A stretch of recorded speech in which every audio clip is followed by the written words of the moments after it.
So when you think back on your career journey, what were like the biggest pivotal moments for you that had a, really contributed to where you are today? So I would say in 2017, I had a client, I was working for a startup, a social media startup, and I had a client that I had noticed, I was looking at their overall budget of everything that they were doing. Because a lot of times, when someone would say, well, I don't have the budget to do X, Y, and Z, I would say, okay, let's take a look at your whole budget and let's find some places where we can pull some of that budget from. And so in 2017, I noticed that I had this client that was spending excessive amounts of money on marketing and advertising to the point where it was almost like flushing money away. And they were spending millions of dollars on like traditional advertising. And they were also spending money on social advertising, digital advertising, but they didn't really have a social presence. And as you may know, in the car business, it's a mess sometimes online because there's no one really honing in that messaging and really dealing with a response strategy if there's a crisis. It's Right. more held offline versus online. Hmm.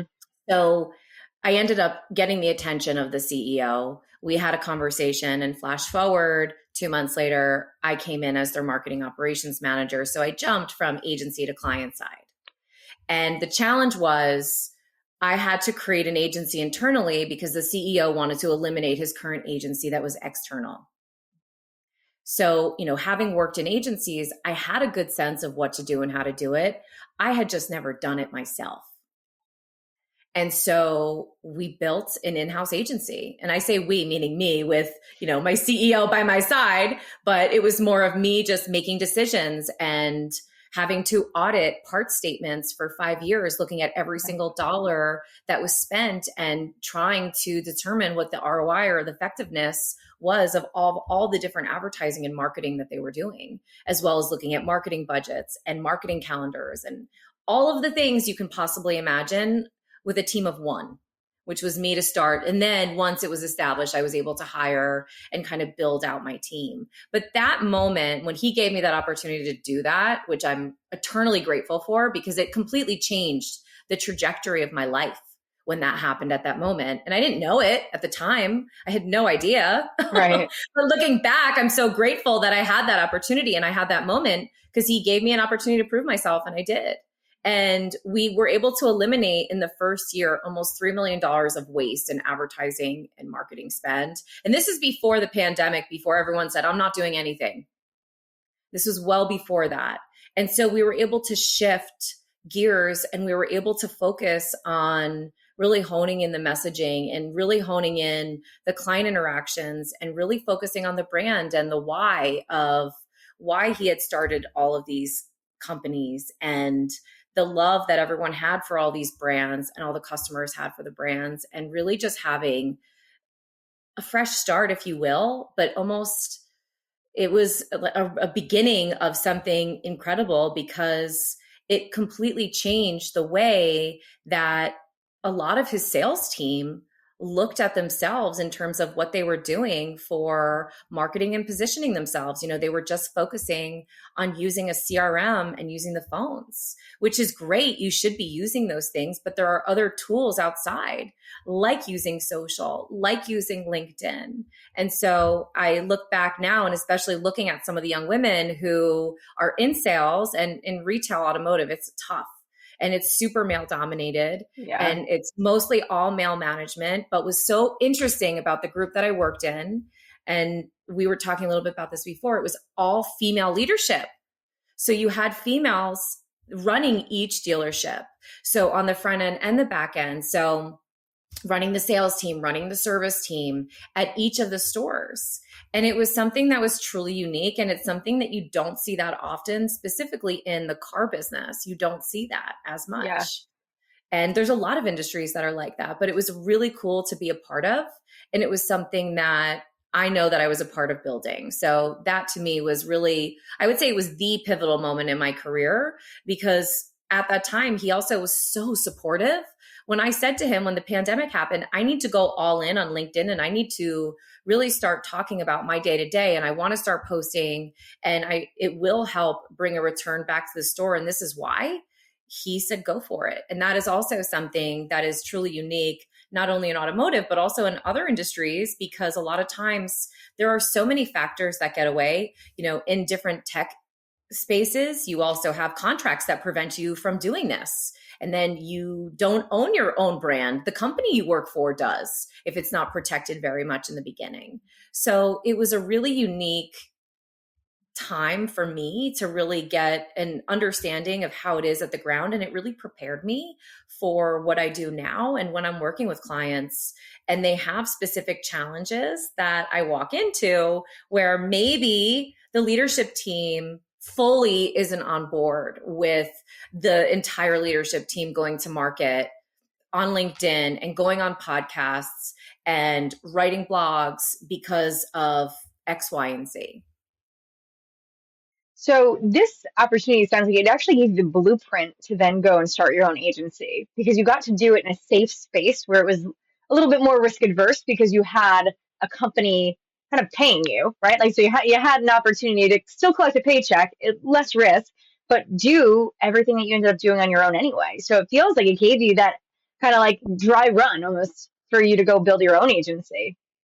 It totally did. And I was completely not in the mindset of, I'm going to do this for myself later. I never Right. had any interest at all in working for myself because being a single parent, having two kids, the security of working for someone else and the benefits was something that I only thought of. I mean, I never even thought that I was even capable of going off on my own and doing what I've been able to do. I was too afraid.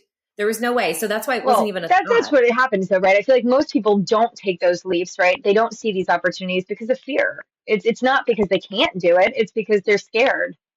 Yeah, I was so scared of the pandemic and everything. And prior to that time, I had trained about 80 of our salespeople and forward facing, client facing team on how to go to market with their personal brand, including LinkedIn, and how to do video and how to write a blog, etc. And it just so happened that I wasn't doing as much as I should. I wasn't leading by example. I was sort of doing it, but I knew that I didn't have to. And then once March 2020 happened, there was an event that we were planning. There was a launch of a new car that was coming out. And so we were having an event at one of the dealerships, Lexus. And we had some people from Toyota who were coming to the Lexus store. Lexus is owned by Toyota.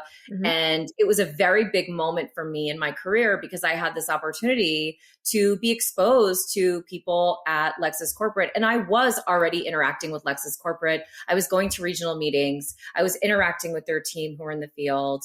And we were having meetings regularly with them. But it was the big guns were coming.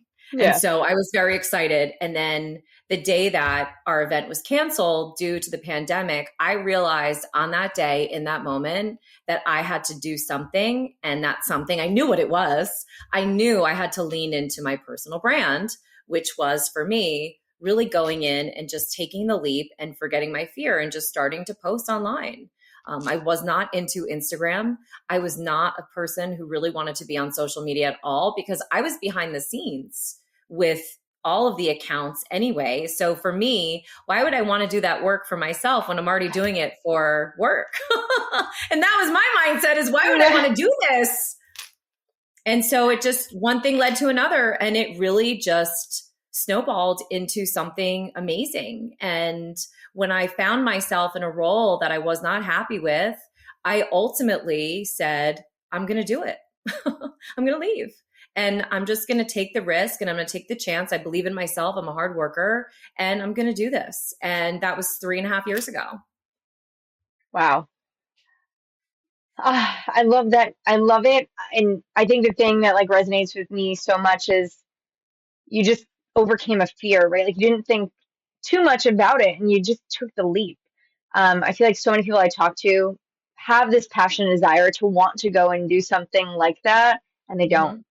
And it's beautiful to hear somebody who just fully embraced that and ran with it. And clearly you've been successful with it. Listen, fear is the green light that means go. That's a favorite saying that I have. One of my friends says this all the time. And it's a feeling. I know that if I feel afraid of something, if my body has a visceral reaction to something, I know that that means I have to do it. Even if I don't want to do it, I have to do it, because that's how you grow, is when you take on things that you don't think that you can do or that you don't want to do. It's a way for you to really take yourself to the next level and activate the next level of who you are and who you're meant to be. And I hear it all the time. There are so many people that I talk to that say to me, well, I'm not young, or I have nothing to say, or I'm not an influencer, or I don't have a photographer, or blah, blah, blah, blah, blah.